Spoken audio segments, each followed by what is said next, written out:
I've come down to the South Devon coast path. I'm on my way there today. Not going to go on Dartmouth, I'm going to do something a bit different. I'm going to go down to Kingswear, way up to the coast, to the Daymark it's called. It's a navigational aid. It was built in 18 something. I can't remember the exact date. I'll have a look when I get a bit closer. There's a plaque there. Basically it was only built for just to basically show ships the entrance to the harbour, the Dart estuary. So it's quite a simple structure, but it just looks so so big and unique, and quite a bit of a monster. It's quite tall just for something to stand out on the coast, really. I suppose it's built so you can see it for miles around. It's one of my favourite buildings in Devon, just because it's such a simple purpose. Yeah, it's such a big structure with these really cool arches on it. So I'm going to walk down there now. The weather unfortunately is not the best. It's probably going to rain, to be honest, but I'm going to do some long exposure photography. I'm hoping the fields are going to be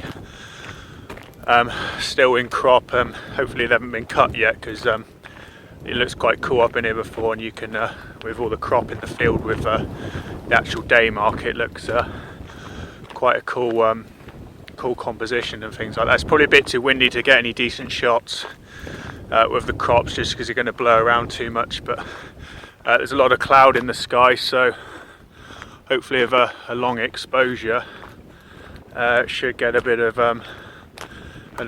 detail in the sky, a bit of smooth clouds and some kind of cool looking pictures. If I get time, I'll head down to the coast path as well and see if I can get down to the water and see if there's any kind of seascape type of stuff I can do down there. But I'll just make my way down there now, and I'll see you at the end.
Right, it's really windy actually up here today. I've got a different case on the phone with a bit of material around it, so hopefully it's blocking most of the wind out. You can see it's very tall. It's about 50 metres, I think. I can't remember what it said in the plaque, but it's a really cool place. You obviously still got all the crop in the field. It'd be really nice to take portraits up here as well. I always imagined if you know, if you're going to come up here for a wedding or something like that, with all the kind of the crop around and the sea and all the views and stuff. I don't know if you can see it just on the end of my finger there, the opposite side of the bay. There's a lighthouse over there. You can just about see it at night. That's Start Point Lighthouse, and then slightly around, don't know if you can just about see there's a long beach. That's Slapton, so you can look right down to the South Arms from here, especially if you go down to the actual coast path. This is what it looks like in when you come up to it.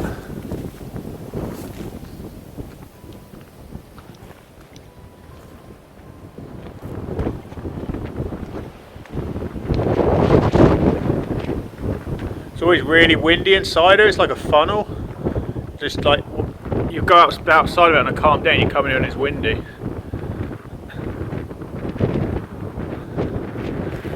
You can see why I like it up here so much. It's just, I mean, the thing's absolutely massive, and all for just a small purpose, just to be seen from the sea. Basically just down there, over that kind of the other side of that hedgeway's Kingswear, and then you've got the Dartmouth estuary, which goes all the way up to Totnes. So this thing was just put here so that the boats coming across the sea could see the entrance to the estuary and navigate to it quite well. It's probably built to try and get business into the area and improve it navigationally and stuff like that.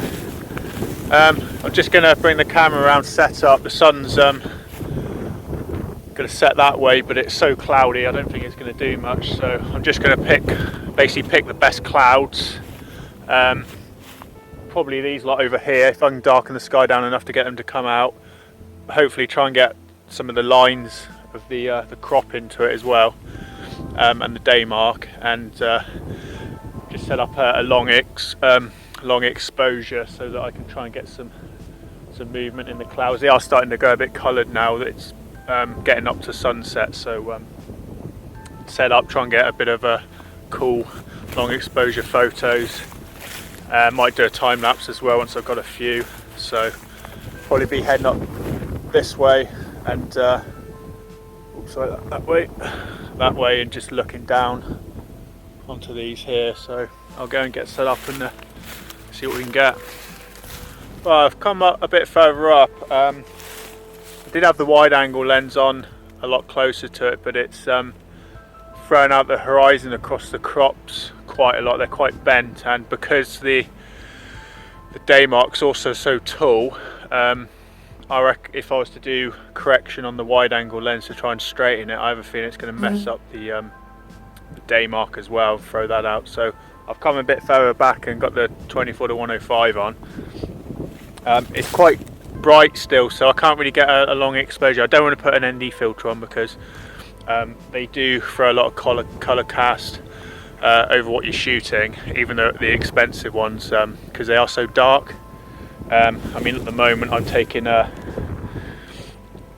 f18, which is a bit too narrow aperture. Actually, you're starting to get into the point of diffusion in there, which is going to make it a bit soft. But it's a way of darkening it down. I'm at ISO 50, and that's only giving me around about half a second picture. It's not slow enough. But what a trick you can do, if you have the graduated filters that are 150mm, you can actually put them all the way down and use the darkest part of the filter kind of as quite a weak ND filter. So with that on now, I've gone from half a second to 1.6, so it's making quite a bit of difference to the actual shot. Well, I don't think there's going to be much good light or much colour in the sky. It's just really cloudy and overcast. Just been doing a time lapse on the camera for a while. It's so windy though, I don't know what it's going to come out like, but I thought I'd give it a try. My genie's gone flat, so I can't use that, and I only have a really basic shutter release here, just a button. So a lot of Canon cameras seem a bit annoying because they kind of seem to have a lot of the stuff locked out, so it just doesn't work very well for time lapses unless you have a proper release.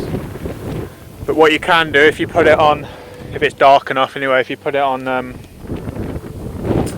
just continuous shooting, and then just try and set your shutter speed to be roughly something that would make a good time lapse. It's so windy, the clouds are moving so fast that I've got it taking a picture every second and a half basically, so probably when I stitch them or put them in a time lapse, it'll probably work out being about right, about a second and a half at the speed the clouds are going, so it should work out alright, even though I've not really got the proper stuff to do it. You can just see the lighthouse down there now, where my finger is. Come around any minute. That start point. It's so dark, but I'm probably just going to head down just the coast path just to have a quick look. It takes about 10 minutes to get down there, and then just head back really. There's not much else you can do. It's getting a bit dark now really.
Apologies it's so dark, it's actually about 45 minutes after sunset, and there's a lot of trees around here blocking a lot of the light.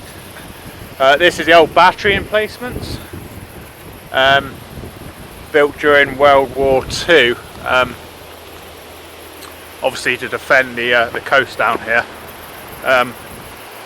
There's kind of military style buildings there you've just seen, which are all caged off. I don't know what they were actually used for.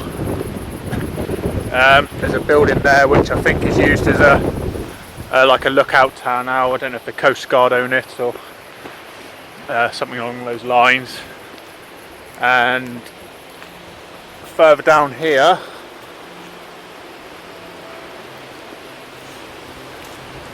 we have an actual gun emplacement which is long gone, but you can still see still kind of see the remains of it.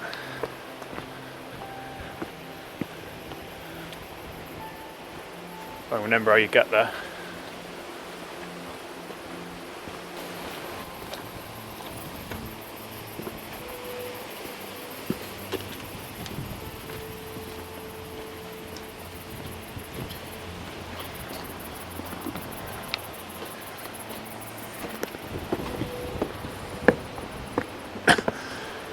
Here you go, this is one of the gun emplacements, so this is where it used to be bolted down, and kind of look out across the sea